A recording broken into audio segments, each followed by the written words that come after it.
अब देखिए भाजपा की किस नीति को देख करके वोट करेगी जनता, ये सबसे बड़ा सवाल है। भाजपा को इस नीति को देख करके कि केंद्र में अग्निवीर लाया, भाजपा को इस नीति को देख करके कि रेलवे में 2018 के बाद से आज तक कोई वैकेंसी नहीं आई है। परिहार सर क्या इस नीति से वोट करेगा वहां?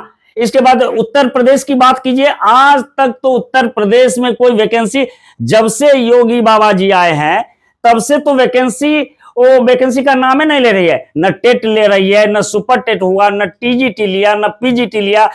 महान शक्तिशाली देशों में शुमार है United State of America, Netherland, Germany, Britain, France. आखिर वहां ईवीएम बैन क्यों है? क्यों अपने यहां ईवीएम से चुनाव पर रोक लगा दिया है? यहां क्या हो रहा है? ईवीएम। नमस्कार दोस्तों, target with PS Parihar channel में आपका स्वागत है। और हमारे साथ में है अशोका आईएएस एकेडमी के डायरेक्टर टीचर अशोक सर। हम उनसे जानना चाहेंगे और पूछेंगे कि सर ये जो ईवीएम को लेकर के आरोप लग रहे हैं, जैसे ये चुनाव के भी नतीजे आए हैं, नतीजों ने चौंका दिया सभी लोगों को। जिन्होंने सर्वे किया था उनको भी चौंका दिया है और बहुत सारे प्रत्याशी खुद चौंक गए, हमको वोट कैसे मिल गए हैं। तो ये जो आरोप लग रहे हैं, इसमें क्या आरोपों का क्या आधार है, या ये विपक्ष के द्वारा बनाया हुआ प्रोपेगेंडा है हार की जिम्मेदारी के लिए? क्या कुछ कमियां रही हैं विपक्ष में, इसमें ठीकरा फोड़ा जा रहा है ईवीएम का, या वास्तव में इसमें कुछ गड़बड़ी हो सकती है? सबसे पहले परिहार सर आपको चैनल पर बुलाने के लिए बहुत बहुत धन्यवाद, नमस्कार। आपने जो मुद्दा उठाया है ईवीएम को लेकर के, मैं खुद चौंक गया परिहार सर। इतने साल हो गए, अभी मध्य प्रदेश, छत्तीसगढ़, राजस्थान, तेलंगाना और मिजोरम, अभी जो रिजल्ट आया है उसका परिणाम मैं देख करके, वो तो देश के सभी अपोजिशन ही नहीं, पूरे आम जनता चौंक गया।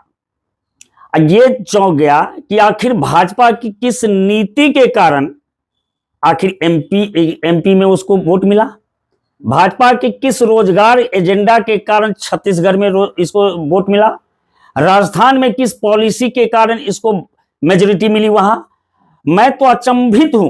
मैं ऐसा भी तो हो सकता है कि जो कांग्रेस की पॉलिसी खराब हो तो उससे नाराज होकर के लोगों ने वोट दे दिया हो। परिहार सर देखिए, कांग्रेस की जो नीतियां रही ना, हर समय जनता के लिए रही है। जैसे अभी देखिए राजस्थान में, छत्तीसगढ़ में कांग्रेस पार्टी ने ओपीएस लाया। इसके बाद उन्होंने रोजगार पर एम्प्लॉयमेंट के लिए उन्होंने बहुत सारी वैकेंसियां, अभी देखिए तुरंत राजस्थान में रेट 1, रेट 2, रेट 3, अभी वैकेंसी पर वैकेंसी। छत्तीसगढ़ में अभी तुरंत वैकेंसी लॉन्च की गई थी। तो कांग्रेस की नीति हमेशा रही है कि आम जनता के साथ जुड़ी रही है, आम पब्लिक के साथ रही है।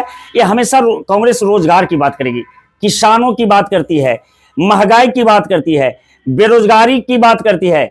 मैं इस मुद्दे को लेकर के कांग्रेस पार्टी ने चुनाव में आई थी इस बार, लेकिन भाजपा की नीति हमें कुछ समझ में नहीं आ रहा है। हम कहते हैं कांग्रेस पार्टी करती है रोजगार के लिए, कांग्रेस पार्टी कहते हैं हम ओपीएस देंगे, लेकिन भाजपा की कौन सी नीति रही है कि मध्य प्रदेश, छत्तीसगढ़, राजस्थान, मैं तो कभी कभी सोचता हूं परिहार सर, कहीं भाजपा को जो वोटिंग हुआ है, भाजपा की जीत हुई है, हमें मंगल ग्रह से तो नहीं आया है एलियन वोट डालने, क्या कि चंद्रमा से तो नहीं लाया है। अब देखिए भाजपा की किस नीति को देख करके वोट करेगी जनता, ये सबसे बड़ा सवाल है। भाजपा को इस नीति को देख करके कि केंद्र में अग्निवीर लाया, भाजपा को इस नीति को देख करके कि रेलवे में 2018 के बाद से आज तक कोई वैकेंसी नहीं आई है। परिहार सर क्या इस नीति से वोट करेगा वहां? इसके बाद उत्तर प्रदेश की बात कीजिए, आज तक तो उत्तर प्रदेश में कोई वैकेंसी, जब से योगी बाबा जी आए हैं तब से तो वैकेंसी का नाम ही नहीं ले रही है। न टेट ले रही है, न सुपर टेट हुआ, न टीजीटी लिया, न पीजीटी लिया, न एलटी ग्रेड ले रहा है। इसके मन में एक ही मुद्दा है कि धर्म को लाओ, रोजगार नहीं दे सकती है ये हमेशा हर चीज को प्राइवेटेशन करने जा रही है। प्राइवेटेशन, अरे आज जो कांग्रेस के बारे में बोल रहे हो ना भाजपाइयों, ये गवर्नमेंट सेक्टर कौन लाया? सारी संस्थानें किसकी देन है? ये कांग्रेस की देन है परिहार सर। कांग्रेस हमेशा आम जनता के साथ रही है, हर समय रही है। अभी ओपीएस की बात करेंगे तो बात हम करते हैं तो वो कहते हैं हम न्यू पेंशन स्कीम लाएंगे, और जबकि खुद वो भाजपा के जो है कैडर के लोग वो खुद ओपीएस ले रहे हैं। अरे इतना बेशर्मी, इतना शर्म नहीं है? ओपीएस छोड़ दो, न्यू पेंशन पे आओ ना। अगर भाजपा के साथ हो तो न्यू पेंशन पॉलिसी पर लो, बोल दो सरकार के सामने कि मैं न्यू पेंशन स्कीम के तहत मैं लूंगा, छोड़ दो पेंशन ओपीएस। ये सब भारत सरकार के षड्यंत्र है। ईवीएम की बात जहां तक आ रही है, ईवीएम महान शक्तिशाली देशों में शुमार है। United State of America, Netherland, Germany, Britain, France. आखिर वहां ईवीएम बैन क्यों है? क्यों अपने यहां ईवीएम से चुनाव पर रोक लगा दिया है? यहां क्या हो रहा है?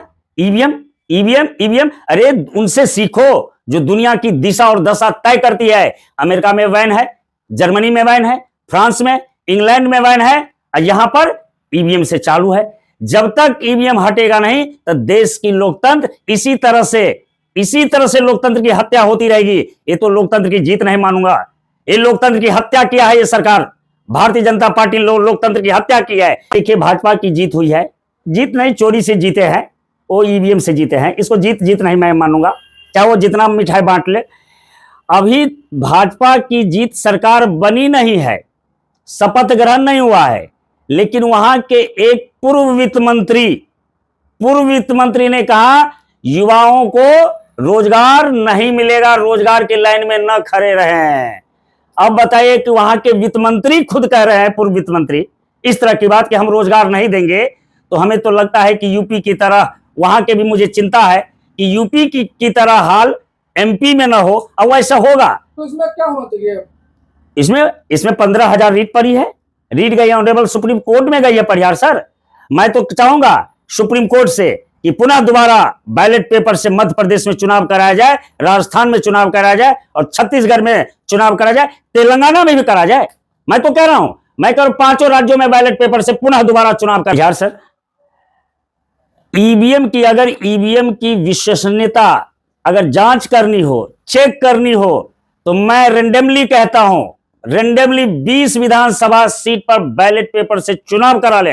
अगर भारतीय जनता पार्टी 5 सीट अगर चुनाव जीत जाती है, अरे 2 सीट चुनाव जीत जाती है, मैं तो तुरंत आत्मसमर्पण कर दूंगा, भाजपा पार्टी के सामने आत्मसमर्पण कर दूंगा। रेंडमली चुनाव करा ले बैलेट पेपर से। मैं तो सुझाव दे रहा हूं, आइए हिम्मत है तो करवाए बैलेट पेपर से रेंडमली, तब दूध का दूध पानी का पानी हो जाएगा। और जितने भी सभी देश के न्यायपालिकाओं से, देश के सभी विपक्षी दलों से मैं अपील करूंगा, प्रार्थना भी करता हूं कि सब एकजुट होकर के आए और इस ईवीएम से चुनाव जो हो रहा है इस पर बैन करने के लिए न्यायपालिका से गुहार लगाए। और न्यायपालिका पर मुझे भरोसा है। क्यों? अगर हमारे देश के स्वतंत्रता सेनानी परिहार सर, हमारा देश दुनिया का सबसे बड़ा लोकतांत्रिक देश है। आखिर किस लिए हमारे देश के पूर्वजों ने इस देश के लोकतंत्र बहाली के लिए जान की कुर्बानी दी, खून की बलिदानी दी? किस लिए? इसी दिन को देखने के लिए कि लोकतंत्र का खुला अपहरण हो, नंगा नाच हो। ऐसा लोकतंत्र तो मैं कभी नहीं देखा हूं। हमारे पूर्वजों की आत्मा रो रही होगी परिहार सर, मेरी आत्मा रो रही है, मैं खुद रो रहा हूं। ये क्या हो गया इस देश में? इस देश को क्या हो गया?